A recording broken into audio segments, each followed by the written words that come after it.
On November 3rd, we choose. We choose who sits in 435 seats in the House of Representatives. We choose 24 senators and 13 governors. We choose the sheriffs, the DAs, and the judges too.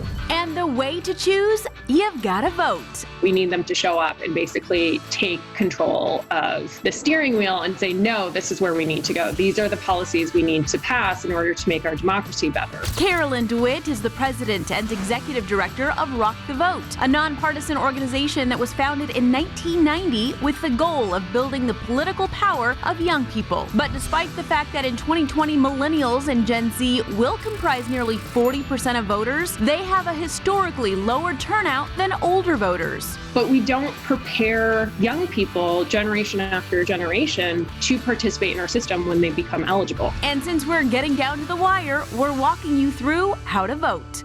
Starting with registering to vote. Each state has their own regulations and deadlines when it comes to voter registration. Many states actually offer same-day registration, which means that you can actually go and register when you vote in person. As of this year, a total of 20 states plus the District of Columbia allow you to register and vote on Election Day. But if you did happen to miss your deadline, Carolyn says there are still ways to participate. So whether that's providing childcare to your friend who needs someone to watch their kid while they go vote, whether it's giving people rides to the polls or being a poll worker.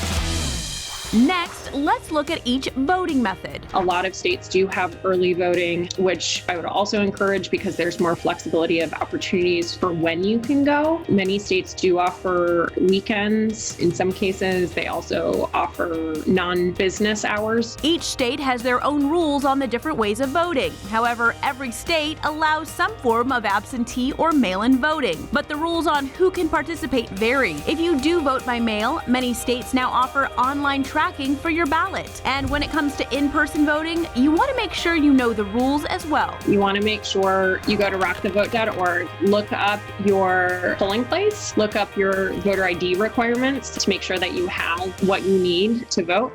And finally, no matter how you vote, make sure you do the research. There's a lot more to your ballot than just voting on the president, and Carolyn says people often don't realize the impact those votes will have. Their elected officials at the state and local levels actually make decisions that impact their day-to-day life, the issues that are affecting their community, much more so, frankly, than the federal level or the president in most cases. If you're not sure what you'll have to vote on this year, you can see a sample ballot online at places like Ballotpedia. Then you can look up voter guides for specific issues or candidates. So remember to vote because you want to make sure your voice is heard. Our government is set up as a republic, as a democracy. And so by definition, it requires participation of the people for it to actually run to meet the people's will. Voting 101 is at the top of the list.